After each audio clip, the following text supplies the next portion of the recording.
This is going to be the walkthrough for exercise 1 for the in-class exercises for week 10. We're going to take a look at the window listener demo program that you just wrote. Currently, we're looking at the test window listener class.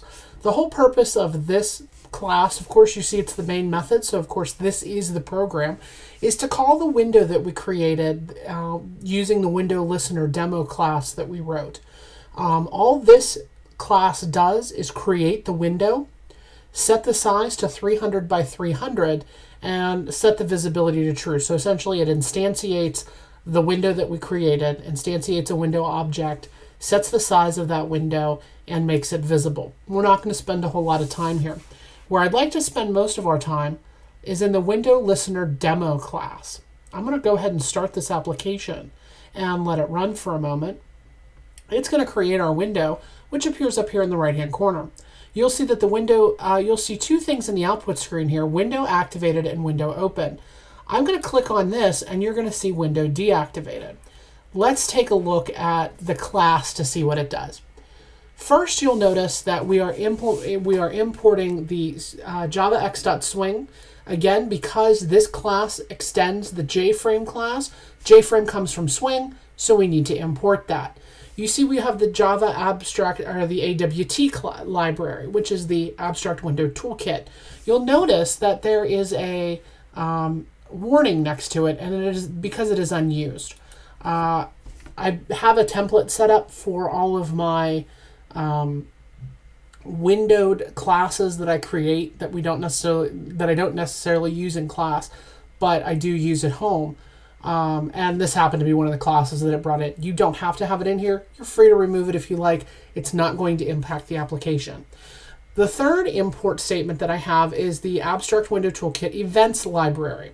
And again, when we're dealing with events, as I said 2 weeks ago, when we deal with the button listener, or the action listener, all of our listener interfaces are defined for us in the event library. So we need to make sure that we include that.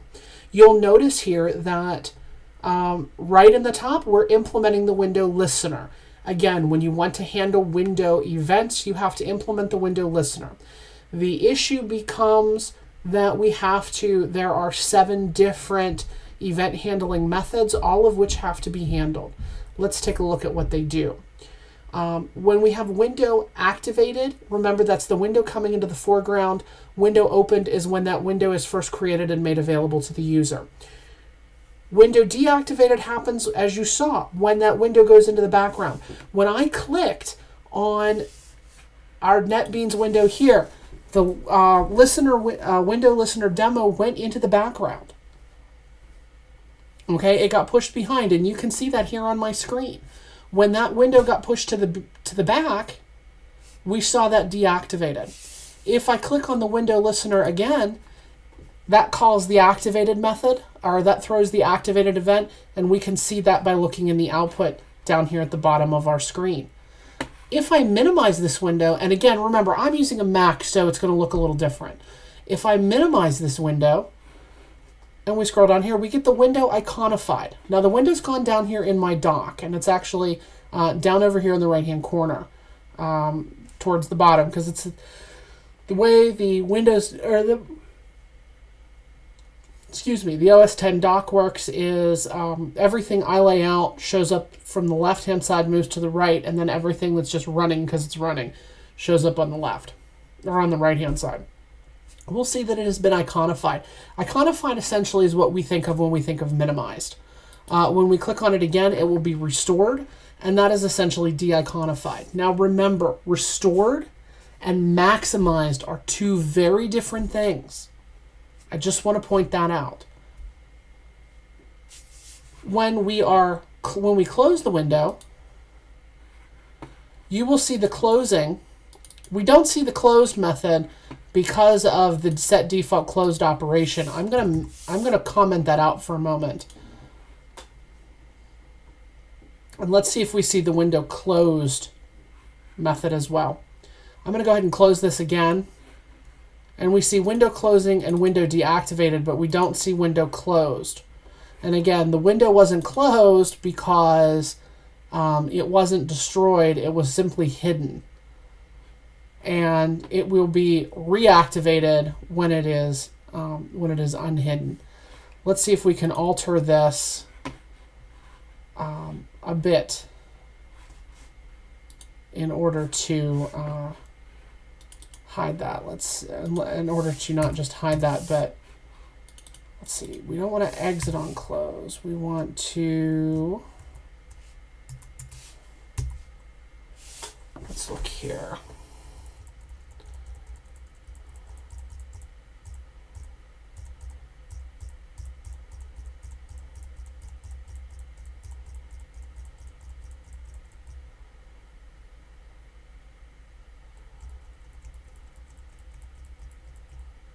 Dispose on close is the one I want. So I'm going to change this to dispose on close, and let's see if we can't get that closed event to occur. Okay, so what we see here is, depending on what we have set for the default closed operation, we can get different results.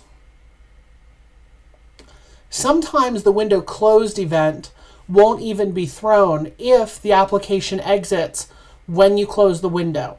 Java has some stuff that sort of intercepts that closed event and causes it to call system.exit.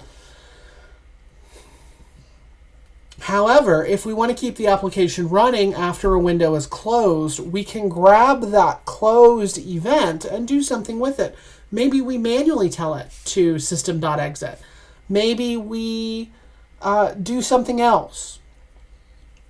The program continues to run. We might clean up some other resources or write something to a log file that says this window has been closed. Whatever the case may be. I do that a lot, actually. When I want debugging script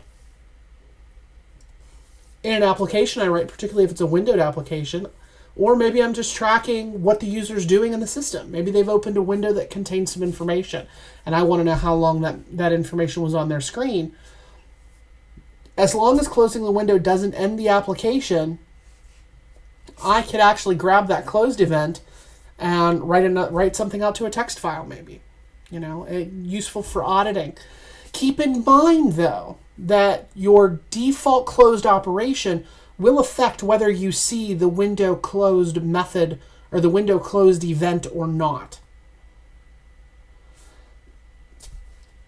Of course, if you have any questions through as we go through this, you can feel free to email me. But I think this has been a pretty good summary of what window actions you do and how that affects which events you see.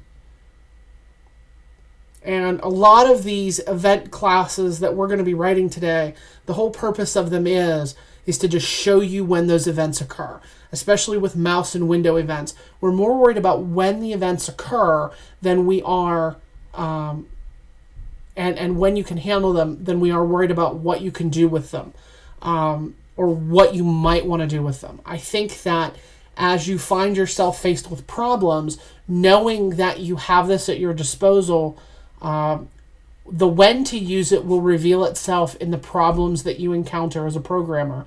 The knowing that it's there is sort of the big portion, is sort of the big battle. It's important to know your tools.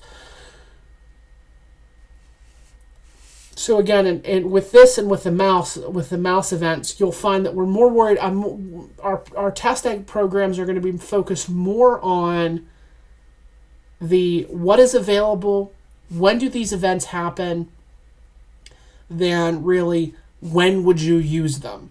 Because again, I can find reasons to use each one of these events in one program, not in another, and maybe totally different reasons in a third. Okay. If you have any questions about this, of course, please email me, bsimbeck@ccac.edu, and I will be more than happy to answer them. You might want to wait until you've watched all of the videos. If you click over to the next item, you will see the lecture for the next portion of this topic. Thank you.